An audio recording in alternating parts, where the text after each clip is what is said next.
On September the 7th, 2019, while on house arrest, Savo was gunned down, he was struck in the abdomen and leg, and was rushed to the University of Chicago Medical Center, where he was pronounced dead. The cycle of violence continued on December the 1st, 2019, with the murder of Markel D. Sheard, better known on the streets as G Doty. Without warning, shots rang out from the car, and Doty was hit multiple times. Chicago police arrived quickly, but it was too late, and Doty was pronounced dead at the scene. The killer behind G Doty's murder was later identified as Aero, a member of Deathrow, according to Fa, with G Doty's murder report apparently confirming this. Aero's death became infamous, not just for the murder itself, but for the extreme level of self-snitching that would follow. What up, Mula gang? Today we gonna be figuring out and going through the relentless murders in the war between Deathrow 085 and NLMB, No Limit. I ain't gonna lie, this is one of them wars, boy. This is one of them east side crazy wars, boy. I'm gonna tell you something about Chicago right now. The east side is a crazy, folks. Okay? The east side is a loco. A muy loco. So make sure y'all watch the whole video. We finna stay tuned. We finna get it busting. I appreciate all y'all for rocking. Listen, my birthday in 8 days, so this is my birthday present. Watch the full video. Thank you. Okay. Various ops had been raging for several years already. Wait, start it over. The war between No Limit and their various ops had been raging for several years already, with this Buff City native eventually playing a menacing role in the modern day war between Buff City and Deathrow on one side and No Limit's younger generation Drench Gang on the other.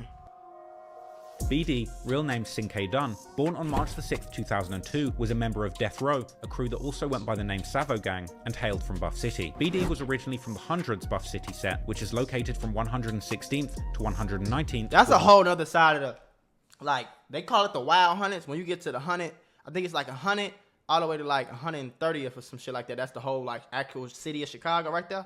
I'm telling you right now, that's a whole other city too. The Hundreds. It's a whole nother city going on. The west side, the east side, and the Hundreds, the far south, the Hundreds, it's cracking up there. I don't know nothing about what's going on up there. You hear me? Like nothing. I can't tell you where I'm at. I don't know where we going. If you go up there, it's a whole different swag. They talk different, they act different, they walk different, they sex different. It's different, but it's cracking. 118th being their main block. He then moved from the Hundreds in Buff City to Deathrow 085, which historically were associated with the conservative vice lords located at 85th of Escanaba, where he was taken in as one of Deathrow's main members. Oh, this is BD crib right here, bro. So BD was originally from Deathrow. He wasn't originally Buff from City, Buff but City. He Deathrow too, though. Like, you know, he really went out on, bro. Okay. This is close crib right here, 8445.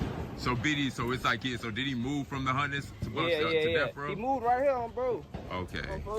He attended Bowen High School, which is a public 4-year high school, which is located in the south side of Chicago. Cracking, boy, right on 89. While he was growing up, he would meet a woman called Diane Latiker, who was the founder of Kids Off the Block, or KOB, an anti-violence activist and 2011 CNN Top 10 hero. Her non-profit organization provides recreational activities and educational opportunities for young people in Chicago, focusing on the neighborhood of Roseland. KOB brought community outreach to a whole new level through counseling or activities such as sports, drama, dance, or music. It was through this program that as an 8th grader, a 13-year-old BD met Latiker when he was playing on her basketball court, with her telling him he could apparently come and play there anytime he wanted, with a quote from a young BD later circulating in the media, with him saying, "I seen a whole full court basketball rim, and then when I asked, I came across the street and knocked on the door and asked could we play basketball, and she said yeah, like a whole group of us ready to play basketball, and she said we could come up here anytime," with BD later saying helped them a lot, boy. Shit like that, real superheroes, boy. I'm fucking great. Not all heroes wear capes. You know how many of them kids is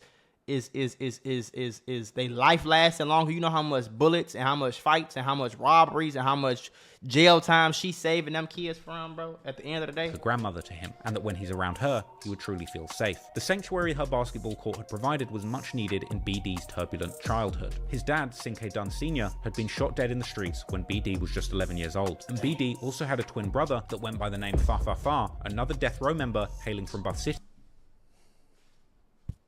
What the hell kind of name is Fa? What the, come on, gang. What is that? We couldn't come up with nothing different. I mean, rest in peace to him if he passed. But y'all couldn't come up with no that gotta be fake. What kind of name is Fa? Real name SnitchK Dunn. Not much is known about BD since he lost his life so young. Aside the rumors of him having as many as 10 bodies that swirl around Reddit forums, there's really minimal information to go on. And unlike King Von, Lil Jeff, or Mad Max, BD is a Chicago gangster with a fairly small digital footprint. Right, but he went on the internet behind a legacy online in the form of his SnitchK movement, something that's been going on ever since he died. It seems like that. How long has the SnitchK movement been going on for y'all? BD started that shit, bro. But You know, it's been going on since he died though. Clearly BD had a particular dislike for snitches and wanted to call for all of them to be killed. Listen, I have a mentorship called the Mula membership where I'm going to teach you how to get rich with business, YouTube, crypto, stocks, financial literacy, credit, every single way. Now, I became a millionaire by the time I was 23 years old. I'm going to teach you step by step for only $50. Click the first link in the description right now and get added to my group chat where I'm going to give you one-on-one help to make sure you get rich in 2024. Click it right now. Stop tweaking because we got very, very, very limited spots and I don't want you to miss this bag. Under the rap name SnitchK BD, oh, that was his rap song name. Out, Biggest SnitchK. The video to the song was released posthumously, likely by his friends. He was starting to be a rapper too. Yeah. I ain't gonna lie. Brother has some shit. Biggest SnitchK was actually a banger, which came along with a booming beat, infectious melody, and a menacing music video filled with members toting their straps, and letting snitches know what they would be facing if they told on BD or his friends, with one member that I'm pretty sure is Far showing just how serious he was with a menacing SnitchK face tattoo. On the song, SnitchK on his BD face rapped is rapid crazy. fire, all about spinning the block with killers, spotting his ops, and hopping out shooting. In the video, his friends were seen waving around a belt, a reference to modern day Chicago slang of Belt to belt to ass, or applying pressure to one's ops. BD rapped about carrying his gun 24/7. Y'all see them girls too, right? This is what girls do in Chicago. And it's the sickest shit in the world, to me. They dress like girls. They look like girls. They don't act like them. They don't talk like them. You think this girl right here is... Some people might think she pretty. I'm not going to compliment on her looks because I got a wifey. Holler if you hit me. Some niggas might think she pretty. Little light-skinned girl or whatever. Bro. That bitch will kill you. Or applying pressure to one's ops. BD rapped about carrying his gun 24/7 because so many people wanted to see him dead. He would rap that he was only 13 when he had to dodge bullets, and that this made him grow up and give his ops hell, as well as mentioning getting with a woman and taking ecstasy as a teenager, merching it on KTS Dre, and saying that he'd spent time with the older Lakeside member. Okay, so he would claim that him and his twin brother Fa had started the ops. These is the ops. I didn't realize they was cool with. I mean, it makes sense. Because, like, you know, when Herb was alive, war amongst his the new biggest generation of gangsters now. in the area. Indeed, it did seem like BD and his twin played a major role in starting the war between the younger generations of these historic gangs. So now you have some more information on the background of BD. Let's return to the timeline and look at how this new generation of gangsters went to war and escalated things to dangerous new heights. It's cracking. The murder of Scoota, NLMB. It would be in 2019 that the war between No Limit and the younger generation of Deathrow gangsters hailing from Buff City would spiral out of control. On Wednesday, April the 1st, 2019, the streets of Chicago saw yet another brutal act of violence. This time, the victim was 20-year-old Levon Hill, better known as Scoota from NLMB. According to Chicago police, it all went down at 10:36 a.m. in the 8500 block of South Exchange, right in the heart of Deathrow 085 territory. That's the ops. That's the ops right there. 85th and Exchange, I don't know. I'm not sure why he was over there. Maybe it was a girl. Dreadlocks walked up to a group of 3 men and opened fire. Scoota caught the worst of it. He was shot in the face, neck, and chest. Despite being rushed to the University of Chicago Medical Center, it was too late, and Scoota was pronounced dead. The 2 other men, both 18 years old, were also hit, with one taking bullets to the face and shoulder, while the other was shot in the leg, but fortunately, both survived despite being left in serious condition. Scoota's death ignited a firestorm of disses from his ops, especially on social media. BD's twin brother Fa, one of Scoota's rivals, even claimed on Facebook that Scoota was begging for his life in his final moments. And the disrespect wouldn't stop there. In the track 8-5 flow, Savo from Buff City repping Deathrow takes shots at Scoota with the line, J Money said, "Let's boot up," smoking on a whole bunch of Scoota. And in the song Hit Up, a song by Jackboy 2 from Lakeside, the diss is even more direct, where he raps Scoota got hit up. Jayla from Deathrow 085 also jumped in, saying that she's smoking on Scoota. Well, I tell you, these girls, I'm telling y'all, gang, every hood got a bunch of girls, and they all think they gangbangers for real. These it's not no joke. These girls will set you up, rob you, shoot you, kill you. I don't care how they look, man. Max from NLMB in her rap. They crazy. The aftermath of Scoota's murder led to the arrest of J Money from Deathrow 085. Why are you talking about niggas? And he's currently locked up at Cook County Correctional Facility, still awaiting trial. J Money, whose real name is Terrell Webb, isn't just any gang member, but he's actually the younger brother of Hell Rel, a senior member from Lakeside. He was hit with 10 years for the involuntary manslaughter of Christopher Jackson, aka Mad Max, the top shooter from NLMB, who was identified by Max after the shooting in a deathbed confession. This provides a clear motive for his younger brother to want to seek revenge on No Limit members. 3 months after Scoota's death, the cycle of violence continued. Dude, that don't make no sense to me. You wanna avenge your brother who killed a op, and you mad because they snitched on him? It just don't make, when you really think about the streets, it just don't make sense. Would take place. This time, the streets claimed Malcolm Sabs, better known as Mook, from Deathrow. No Limit wasn't about to let Scoota's murder go unanswered, and on August the 11th, 2019, they would take their revenge. I mentioned this murder in my original video on the war between No Limit and their rivals, but back then, I didn't have as much context as I do now. But of course, despite a lot of time passing, the beef between Lakeside and No Limit had continued raging, with lives continuing to be lost on both sides, and in 2019, there would be a violent exchange between members of No Limit and a terrifying set of new enemies with family ties to Lakeside called Deathrow. Yes, that is an AK-47 on the right. On August the 11th, Mook, real name Malcolm Sabs from Deathrow, is standing on a sidewalk on the 8600 block of South Exchange Avenue when at 1:35 AM, a group of men approached him on foot, opening fire. He was struck in the head and later pronounced dead. The murder of G Will.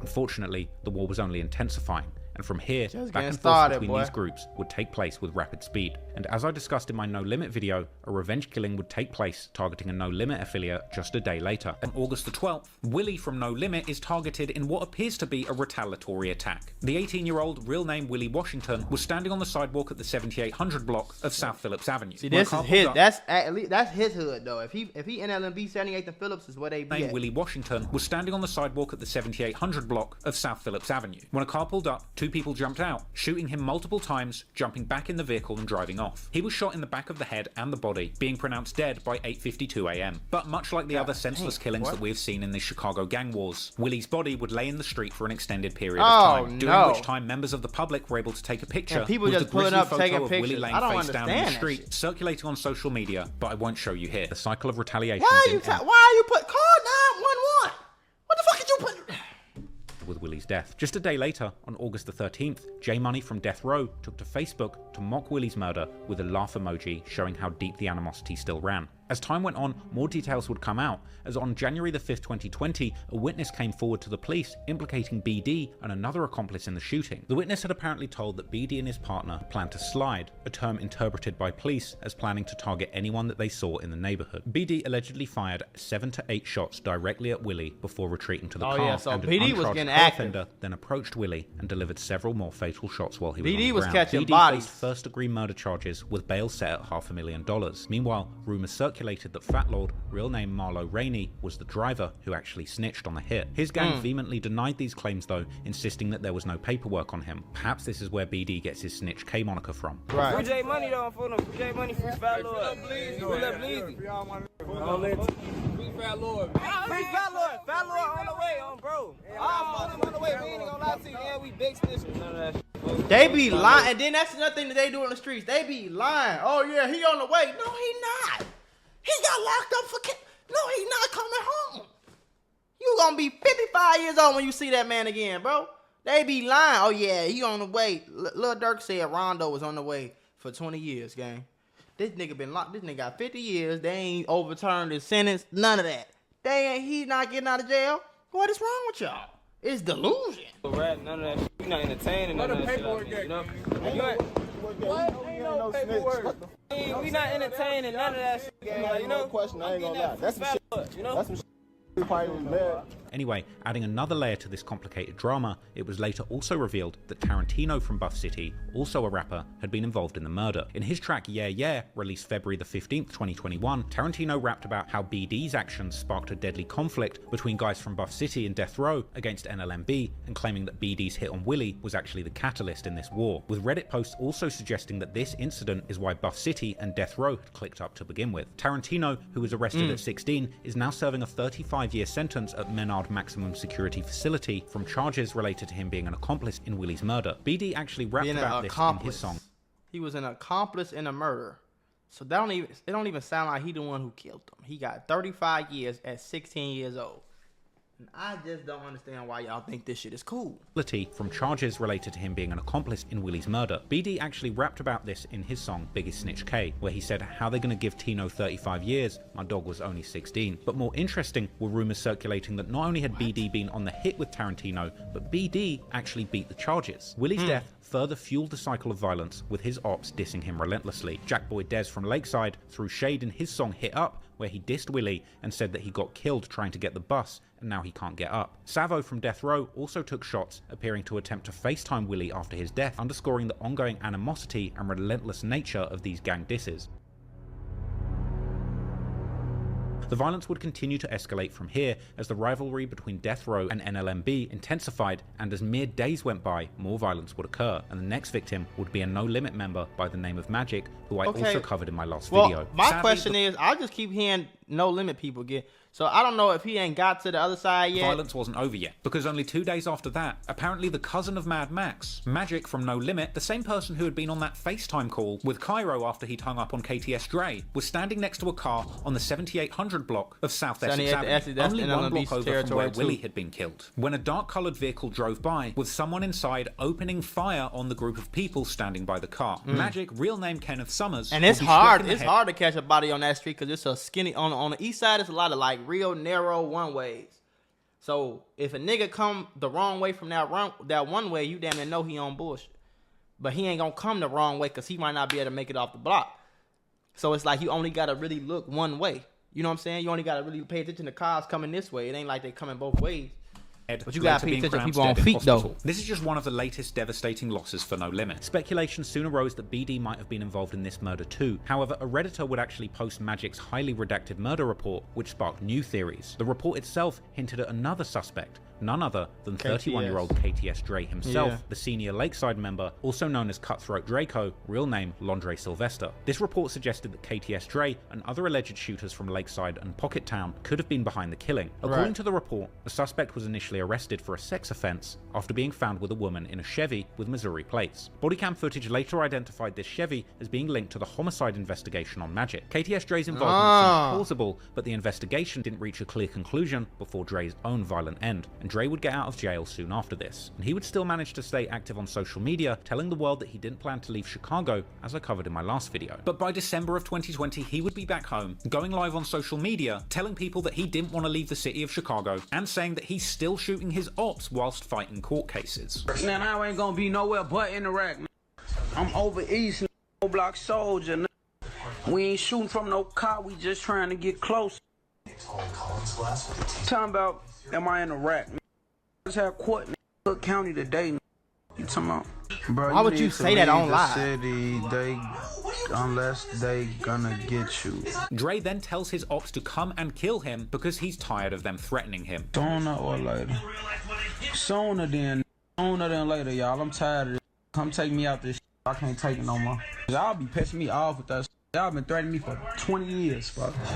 It's y'all. KTS Dre clearly had No Limit on his mind during this period. That month he also released the song NLMB K Part 2 alongside KTS Rio, which had lyrics seemingly aimed at G Herbo, saying that he's still on the block, unlike these rappers who only act gangster. KTS Dre would be in and out of jail. And then they say that dumbass shit. So I'm a lame for rapping and making millions of dollars and leaving the hood and staying alive. I'm lame for that? And you cool because you stayed on the block and died? Yeah, I'll be lame then, bro. It's okay. 2021. But before that would happen, there would be yet more skirmishes in the streets between the younger generation, with the next loss being a tragic incident aimed at members of Deathrow. The murder of Savo.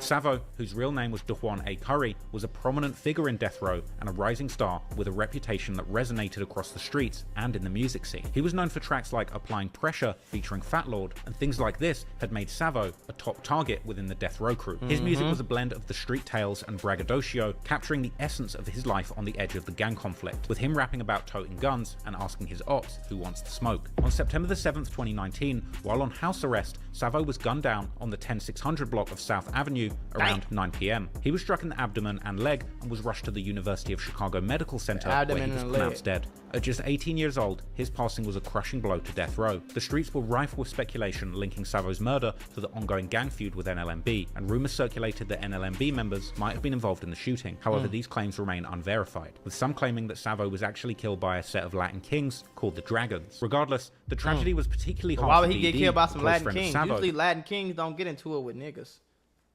That's just like most of the time. Like Latin kings is on the west side for the most part, and they get into it with SDs and shit. Like, you feel me? It was visibly I ain't really affected never by heard the no loss, Latin as king evidenced get by into his it with no, emotional like, you know? Facebook post 21 months after Savo's death. The murder of Savo represented a significant loss for Death Row, something members of NLMB would be particularly proud of, providing them with a form of revenge for previous losses like Scoota and G Will. On February the 9th, 2021, No Limit Faro released a track titled Real Facts, which included a direct diss aimed at Savo. Savo's death not only highlighted the deadly nature of the gang conflict, but it also underscored the brutal cycle of violence that was persisting in this area. His story is a stark reminder of the high stakes and relentless tension characterized that echo through the lives of those involved. One day you're dissing your dead ops, the next day you are the dead op. And unsurprisingly, this moment of celebration for No Limit members would be short-lived, and it wouldn't be long before they were mourning once again. The next loss would be that of Breezy Lord. Born Terrence Brooks, he would fall victim to the streets on November the 26th, 2019, marking yet another devastating blow for NLMB in the midst of their ongoing war with Death Row. Breezy Lord was a veteran member of No Limit and a generation. This just bodies on bodies on bodies on bodies. Like, this shit is sad. I'm telling you, gang, like he said, he said it. You dissing the dead ops one day, the next day you the dead op. Older than the likes of Zello and Savo. That fateful night, around 9:15 p.m, Breezy Lord stepped out of a car in the 8300 block of South Crandon Avenue. As he did, a male assailant approached and opened fire. Breezy tried to flee, but the gunman pursued him relentlessly, firing multiple shots. Breezy was struck several times in the head and collapsed nearby, succumbing to his injuries on the spot. The scene was grim, with Breezy pronounced dead by the time the authorities arrived. The murder of Breezy Lord was particularly significant as it underscored the escalating violence that didn't discriminate by generation. NLMB was losing members from every era. Breezy and Magic, both representing an older generation that had seen the gang's rise over the years, still falling victim to the war that was plaguing the younger generation. The losses would continue, painting a bleak picture of this ongoing conflict with no end in sight. The impact of Breezy Lord's death was felt particularly within NLMB, especially by G Herbo, who paid tribute to his fallen comrade in the track Whole Hearts from his 2021 album 25. In the song, Herbo raps mournfully that he lost his homie Breezy, a poignant reminder of the void left by Breezy's death, with his passing resonating not just within the gang's hearts, but in the broader hip-hop community and the music that would make history, documenting the goings-on in the area. As NLMB continued to grapple with these losses, the cycle of violence would persist, with each murder fueling further retaliation. And unfortunately for No Limit, the next person to lose their life would be another affiliate of theirs. The cycle of violence continued on December the 1st, 2019, with the murder of Markel D. Sheard, better known on the streets as G Doty. At just 21 years old, Doty was walking through the neighborhood of the 7500 block of South Colfax Avenue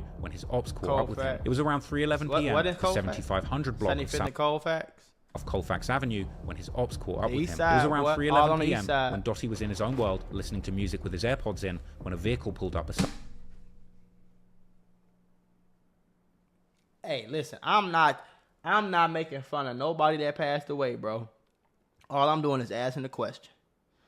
Why the hell do you got headphones on in the hood? See, that's one thing I realized, like, a lot of people die because they be in the hood, and they be in the hood so much that they think shit regular. And they think because they still alive that they can just go about their life and kind of do whatever they want to do. And you get what I'm saying? And that don't be the case, folks. Like, no.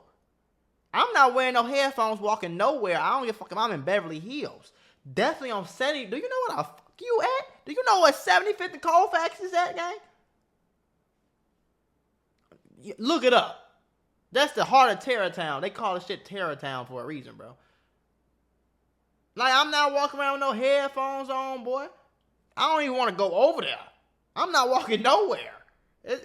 No. Beside him, without warning, shots rang out from the car and Doty was hit multiple times. Chicago police arrived quickly, but it was too late, and Doty was pronounced dead at the scene. He was a member of the No Limit clique that was suffering devastating losses throughout this period. However, Doty's roots ran deeper than No Limit, with connections to the M60 clique, a younger generation of a crew called ABK, and in his honor, NLMB and ABK begun referring to Doty Road, naming the area in tribute to their fallen friend. The killer behind G Doty's murder was later identified as Aero, a member of Deathrow, according to Fa, with with G Doty's murder report apparently confirming this, along with Deathrow members who apparently confirmed it too. Aero's death became infamous, not just for the murder itself, but for the extreme level of self-snitching that would follow, as what can only be described as a case of hard...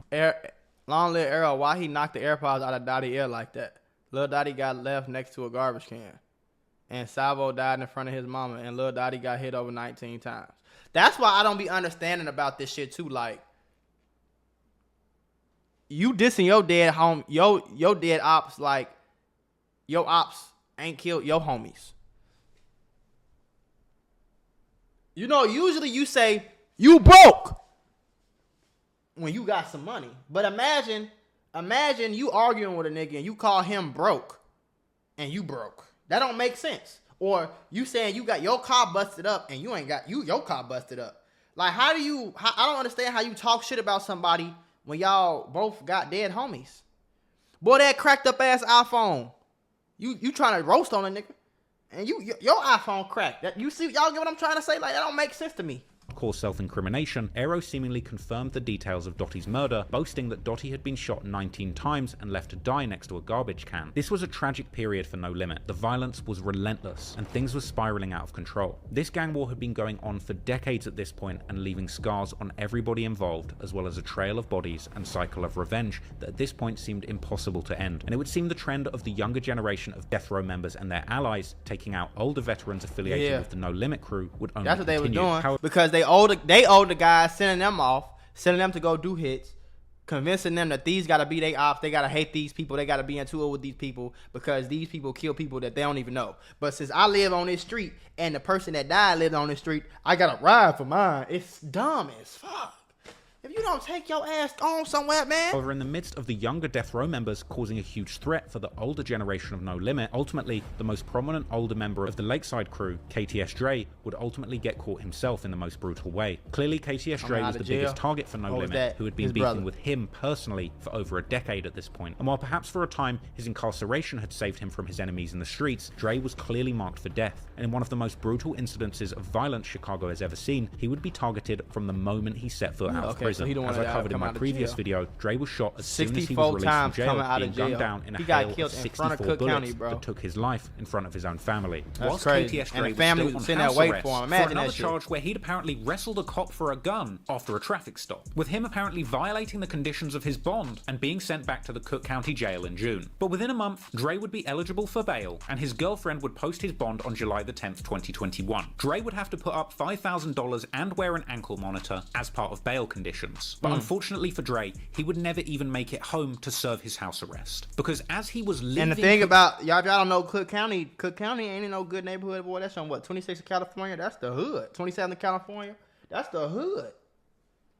And it ain't like it's no secure place where, like, you know, it's like out the way. No, boy, this is in the middle. Like, people drive down California all day.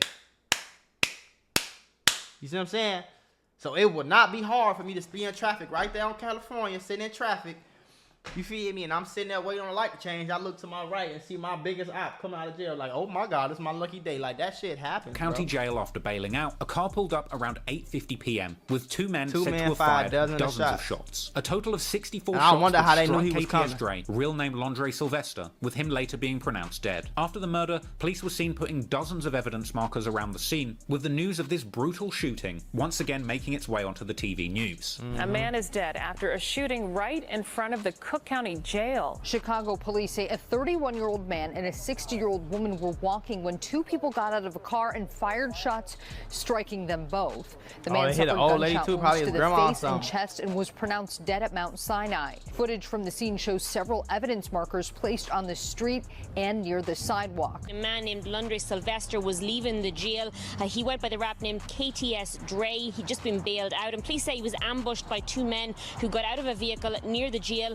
Sylvester was shot as many as 64 times and pronounced dead at Mount Sinai. In the aftermath of Dre's death, his sister would claim that somebody must have given his location away, and his mother claimed that it was too dangerous to even hold a funeral for. Hell yeah, ain't no claim. That's a fact. It's too dangerous. They pulled up to the jail. You think they gonna That's a well-known fact. Chicago, they pulling up to funerals and blowing they that would fear rivals coming through and shooting the memorial up. Ironically, something that KTS members had allegedly done to their rivals from No Limit many years before. With that in mind, then, it's no surprise that following KTS Dre's death, No Limit members would mock him relentlessly. Cairo would initially pretend to mourn KTS Dre's death, clowning on Instagram and pretending as if he was genuinely upset about the loss, playing emotional music over pictures of him smoking as if he was sad. Meanwhile, Lil Wet would post a facepalm emoji on IG. Others would mock Dre for being shot 64 times, posting up that they're going to go and play Nintendo 64, whilst others would make posts suggesting that messing with No Limit was a bad decision. Many said that they were smoking on Dre. Some posted pictures in tribute to Mad Max. EVK Juby celebrated with a big drink. NLMB Jock mocked him. Meanwhile, many on the KTS side of the war would mourn their loss. Lil Art paid tribute, saying that his killers are going to avenge Dre and that he will see him soon. Ultimately, the death of KTS Dre represented the final chapter in a nearly 10-year-long feud. While it's not definitively clear who was responsible for the killing of KTS Dre, what is clear is that this beef has escalated so much over the years that it was unlikely that KTS Dre would ever be able to live a long life in the city of Chicago. And while No Limit members were celebrating the death of KTS Dre like no other, sadly this would not represent the end of the war by a long shot. Because even if one of their most feared ops was off the street, there would still be an endless supply of enemies and their surviving relatives gunning to kill and hurt members of the No Limit crew. Unfortunately for the younger members of Deathrow, the murder of KTS Dre represented the loss of one of their own prominent OGs. And while clearly the members of No Limit were jubilant following the downfall of perhaps their longest running enemy, things weren't calm on their block either, as beloved affiliates from their area would continue to lose their lives in relation to their separate beef with KTS affiliated group Pocket Town, including the high profile murder of one of G Herbo's closest confidants, Lil Greg, which I covered in my previous video, but I won't get into here. But soon, another known figure in the younger generation of Deathrow would unfortunately Greg was one of them niggas who, like, he was from over there. He probably kicked it around them, and he was like family. But Greg ain't strike me as no nigga that was toting pipes and really outside on the block and really dissing niggas and really shooting at people and robbing people. Greg ain't strike me as that type of person, bro. You can kind of tell. You know what I'm saying? He was outside, but he wasn't outside. That's kind of how I was. That's exactly how I was. I was outside, but I wasn't one of them members. But that don't mean niggas weren't trying to catch me. That don't mean niggas weren't trying to do me wrong or put me in the ground because of who I was kicking it with, you know? Just because of who my friends was. Like, you know? It's sad, but it's true, man. Death of Aero. They had to get that. January 2nd, 2020, the streets of Chicago would catch up with one of the most dangerous members of Deathrow, Aero, real name Michael Portis, who was only 17 at the time. This all went down when Aero and his homie Fat Lord apparently decided to slide on some Dragons, members of the Latin Dragon set based out of 83rd and Muskegon, also known as Dragon Town. The Latin Dragons had been I didn't even know it was Latin Kings over east. 83rd and Muskegon?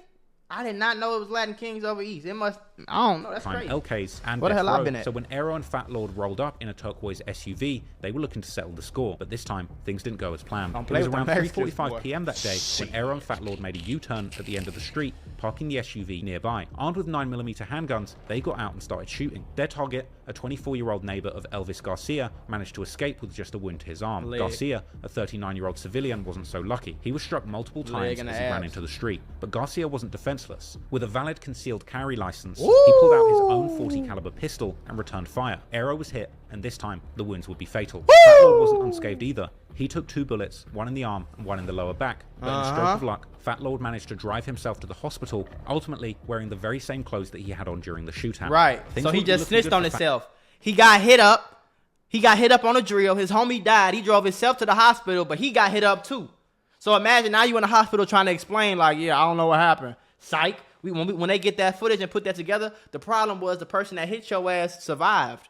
But he got a concealed carry license. So he going right up in the police like, yeah, I don't know. These niggas came up shooting. I shot back. That's one of them. He got hit. Oh, okay, cool. Now you got 2 bullets in you and you got to go to jail. Crazy, man. Fat Lord, and this wasn't the first time he was in trouble with the law. In 2018, he was sentenced to 2 years probation after pleading guilty to aggravated unlawful and he use had a of valid weapon. concealed That case carry. had seen him caught with a loaded gun hidden in a vehicle compartment during a traffic stop. Perhaps it was in the face of all of these legal issues that Fat Lord decided to cooperate. But regardless, with Aero being one of the most prominent younger members of Deathrow following his passing, unsurprisingly, the usual mocking and disrespect followed. Vello Mac, an NLMB member, didn't waste any time laughing at Aero's fate. It was a bitter irony. Aero, who had once mocked Doty for being left dead next to a trash can as he was killed, now found himself on the receiving end of the same dark humor after he died. But unlike many of the victims of gang violence in this story, Aero wasn't taken out by an op. he was killed by a civilian, a man who was just trying to protect himself when Aero made the fatal mistake of shooting at him. And folks wasn't even an op, he was a civilian.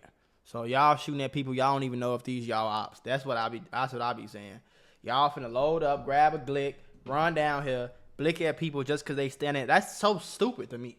So because they standing on where your ops hang out, that mean they your op? Do you even know who the fuck these people is? Did you drive around 2, 3, 4, 5, 6, 7, 8, 9 times to see if that's really the person you looking for? Or you just thirsty? You just thirsty to do this shit and run back to the block and be like, yeah, I did that, I did that, I did that. Get on Instagram, I did that, I did that.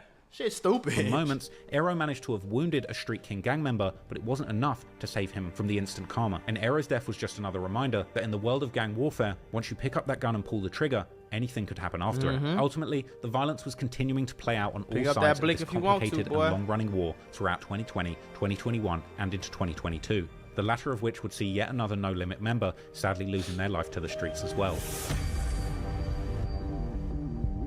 He looked younger Hayden too, though. Shavers, better known on the streets as Haydog, was the first major loss for NLMB in 2022. A rising rapper out of the Muskegon Boys clique, Haydog was repping Deathrow gang, a name synonymous with Muskegon Boys. That's Kobe right there.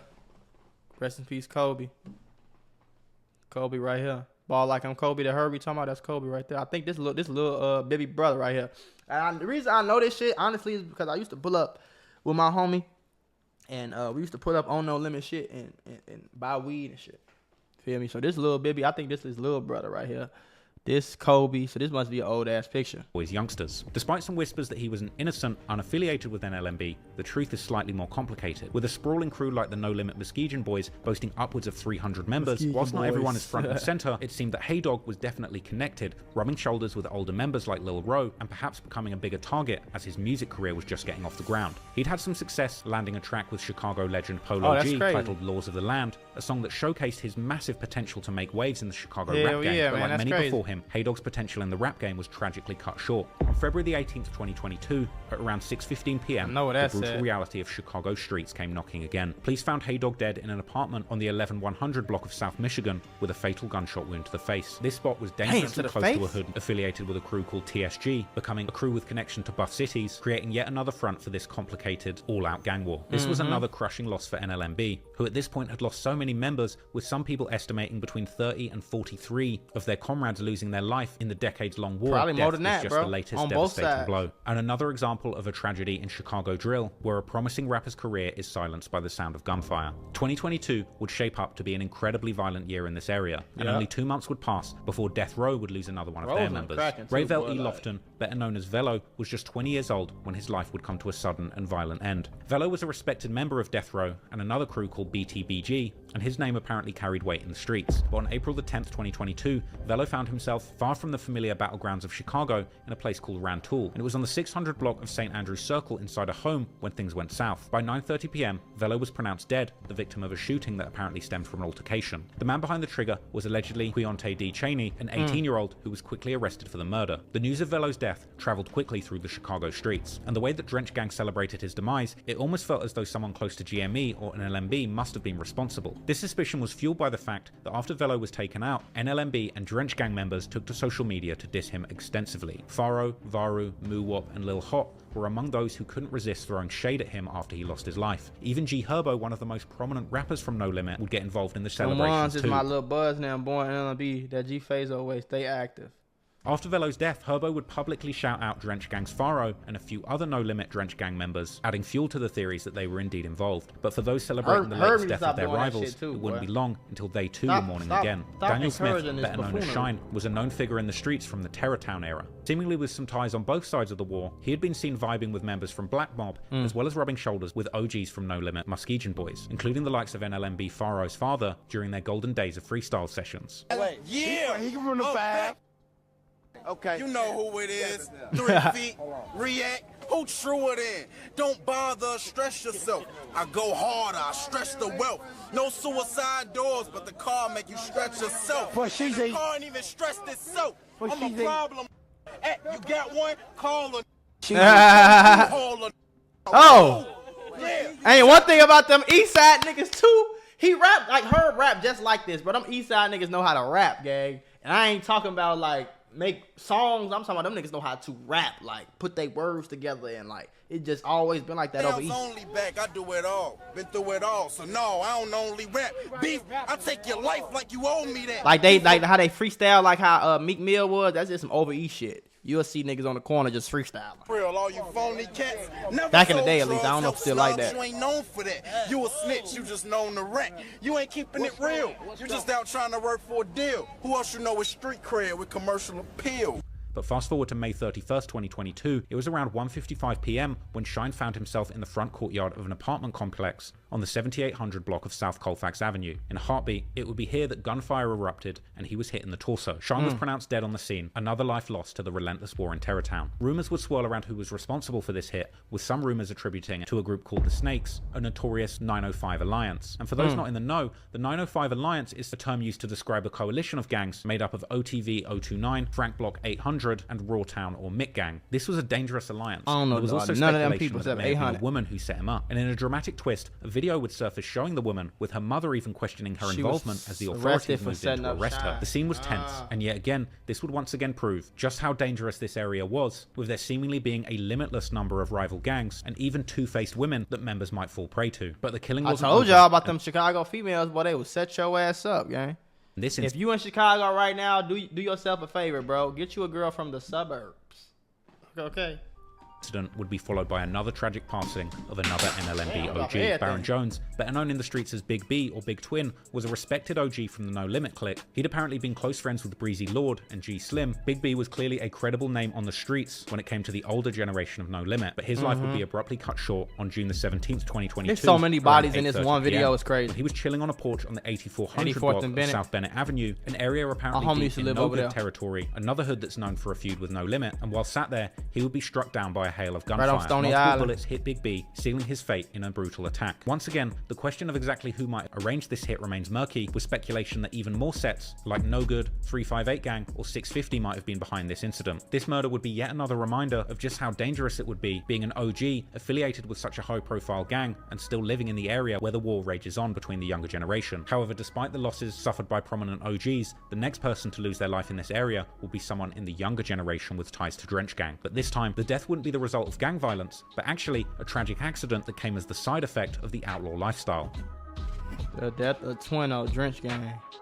Rashawn Reynolds, known in the streets like as the Twino, Drench Gang, like the new No Limit. The Muskegon Boys clique, famously affiliated with Drench Gang and a promising up-and-coming rapper. He was apparently well known in the streets. I think I heard about friends, him though. His enemies, and unfortunately, also the police. On June the 3rd, 2022, Twino's life came to a tragic end, not at the hands of his ops, but actually in a high-speed car crash following a chase with Chicago police. No. This was another devastating blow to the younger generation of No Limit and Drench Gang, with him apparently being deeply involved in the rivalries in the area from a young age. Photos of him as a mere 10 or 11-year-old would actually show him dissing No Limit's rivals, a wild reminder of just how young some of these members can be groomed into stoking the ongoing gang wars. In a dark twist, one of his ops, Lil Art, seized the moment to mock Twino's death, drawing a parallel to the time that No Limit had clowned Ronnie Moe for a similar fate years earlier. I don't want to have none of that. Little boy always talking to me. You should have drove your car right. Shut up. I don't want to hear that. Ball up. Bye. Would you? Y'all crying. Nobody did. Every time somebody die, and they don't die from gun violence, I was that. Ain't nobody do shit to folks about. Ooh. I'm like, man, shut up. Y'all go to them funerals, man. Bye. Shut up. Ronnie Moe died from all type of jokes about folks. I don't want to hear none of that shit on folks' graves. So now I gotta make jokes. So y'all made jokes about my dead homie. So then that made us want to go kill y'all.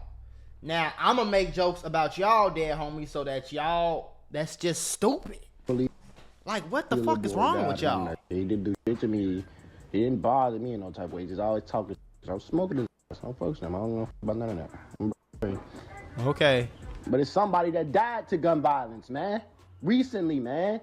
Like, what you be talking about then? Go do something about that. Like, you just be talking on the internet like y'all tough as hell. Stop. That's what you're doing. That's what you're doing right now. You talking on the internet like you tough. Ain't nobody tough. If you know who fucking tough? Spider-Man and shit. You ain't tough, bro. I can tell you how I know you ain't tough. Because if somebody shoots you, you gonna die like every other body else. Everybody ain't bulletproof, bro. Y'all be tweaking on this shit. It's real life, bro. It's people's mamas crying and kids. They got. So why you on here doing the same thing? Bro, stop trolling on here. That's what you're doing. somebody else and worried about what the fans gonna think about what we saying about y'all dumb ass homie for being a crash dump. Oh, Black the right. That was nice. Yeah, that's the one that came down that block when they shot each other, but I ain't on recording, but f it. Hey, where you was at? 50th? 59th right there, I mean. Or 59th. Damn, you dead dumb. Even though the ops weren't responsible, this sort of taunting only added fuel to the already intense rivalry. And while he's no longer with us, Twino's legacy would live on through his actual twin, Baby Drench, aka Baby Drench. Who continues to carry the torch for his brother. That's his little brother. No Limit would even adopt the catchphrase "Forever Twino Grinding," a tribute to Twino's earlier song promoting Everybody, released in 2019. The death of Twino just goes to show you that living that street lifestyle and being from an area as treacherous as Terrortown has a high probability to end in tragedy, even if it's not at the hands of the ops. Sadly, after this, another older member he probably had to get up out of there on the police. He probably had a 10-20 year sentence in that car. You hear me? With No Limit would lose their life too, this time once again to the brutal gun violence that was so common in this long-running gang war. On July 22nd, 2022, Denzel Larnell Walker, also known as Zello, was gunned down in the streets. He was a veteran member of the Muskegon Boys clique and a significant figure within NLMB, as well as being a key player in the ongoing feud with Deathrow. Despite the ongoing bloodshed and devastating loss of Savo in 2019, Zello continued to be a formidable presence in the streets, following the lead of BD, who had returned from his legal battles with a vengeance. But that fateful afternoon, around 3:15 p.m, Zello was standing on a street corner in the 7500 block of South Colfax Avenue, engaged in a conversation with an elderly man. As if out of nowhere, gunfire would erupt from across the street. That older man, who was 65 years old, was struck in the leg, but declined medical help on the scene. Zello, unfortunately, was less lucky, being hit in the body. He was quickly rushed to the University of Chicago Medical Center, but was sadly pronounced dead upon arrival. Initially, there was some confusion amongst Redditors about Zello's affiliations. Some speculated that he'd been killed in Black Mob territory. However, as it turned out, Black Mob had actually lost control of that area, which had actually become a hotspot for No Limit members to linger, creating a dangerous environment where anything could pop off at any minute. Funnily enough, prominent No Limit veteran Cairo, in an interview, would clarify that this territory was now under No Limit's influence following Black Mob's decline due to their inactivity. This 76 occasion right here. Yeah, No Limit kind of took all that over after like the Black Mob was getting killed and going to jail. This all that shit. We can walk on 75th too, where some used to be at. Who the f used to be on 75th? I don't know. We ain't even gonna say their name. Them names, I don't know them. We ain't even gonna say their name. Some Black Mob members would come out later to reiterate that Black Mob was actually still active in the streets, as well as dissing No Limit members Richie Rich, C-Mo, Mad Max, Bobo, and Kobe. You saw my long list, you was shit. Yeah, you know. I'm squad. C-Mo got caught on the side. Him would be dead, man. What you talking about? Bobo, we smoked the shot at him. What's going on, man? They look older though. You see what I'm saying? They probably like 39. If you 30 years old still throwing up gang signs, let me tell you something right now. Y'all niggas be crazy, boy. You 30 years old with kids and a grandma and a mama, and you feel me with a... Bro, you still on camera talking about dead ops when you was 17, 18, gang? Kobe been dead for I don't know how long, bro. It's been at least 10 years, bro.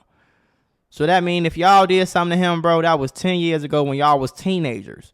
Why are y'all still 30-something years old on camera throwing up gang signs and dissing ops? Nigga, go get a job. Long live the legendary, man. Niggas don't like fucking what the fuck going on, man. Stupid. It's a gang thing. Far would confirm Zello's killing as Deathrow's work on his Instagram story, cementing the fact that Zello's death was a direct result of the ongoing feud, in posts where he appeared to name 5 ops that were killed by their gang. One theory circulating in the streets suggested that BD, known for his relentless pursuit of his enemies during this time, was actually behind this hit, as he was the individual credited with putting in the most work against their rivals, according to Deathrow and Buff City affiliates. The next person to lose their life would once again be related to No Limit. Frederick Dunn, also known as Freddy NLMB, met his tragic end on August 4th, 2022. Freddy was on the 2600 block of East 75th Street when a gunshot rang out and a bullet struck him in the head. He was rushed to the hospital, but like so many before him, the wound ultimately proved fatal. Freddy's death would be another example of how the beef between No Limit and their rivals continued to spill over in territories that were once strongholds for other gangs, as the location where Freddy was killed had since lost its association with the Black Mob crew, but this hit was allegedly orchestrated by a member called AWOL, who hailed from Black Mob, real name Dow Artist Deante. AWOL, age 42, was initially charged with Freddy's murder, but in an unexpected twist, that charge was reduced to only a gun charge. For Freddy, it didn't matter that he was an older member with a degree of separation from No Limit's current conflict, because in the eyes of the ops, any loose affiliation with a rival gang was enough to make him a target, and sadly, once your face has been associated with the enemy in the Chicago gang wars, people really don't forgive and forget. Once again, speculation would arise on internet forums that perhaps BD had been involved in the hit, but once again, this is unverified. The war between No Limit and their enemies would show no signs of stopping, and 2022 was shaping up to be one of the most violent years in history for these East Side gangs. Just weeks after the murder of Freddy, tragedy would strike once again. But this time, the loss would cut even deeper, with the victim being a name beloved by the younger Drench gang members. Lil Trey Young, real name Kenneth Rufus, was just 18 years old when his life was brutally taken on August the 27th, 2022. It was around 1:30 AM when Lil Trey was sitting outside the 500 block of West 87th Street. A resident inside the house was startled by a loud disturbance, only to step outside and find Lil Trey riddled with gunshot wounds to his body and head. And despite being rushed to the hospital, there was nothing the doctors could do, and Lil Trey was pronounced dead, marking the 7th loss for NLMB in an extremely short time span. Initially, fingers were pointed at Deathrow members, once again with people speculating that BD might have been behind this hit. Yet unlike other situations where Deathrow members would celebrate after the murder, like what happened after Willie was killed, this time Deathrow remained fairly silent, and the hit on Lil Trey Young would actually go unclaimed, adding a layer of mystery to this already tragic event. For the Muskegon Boys clique, of which Lil Trey was a part of, his death was a devastating blow. As a younger member with ties to Drench Gang, this incident hit many of their members hard. Oh my god. Hold on first. That video was just so damn crazy.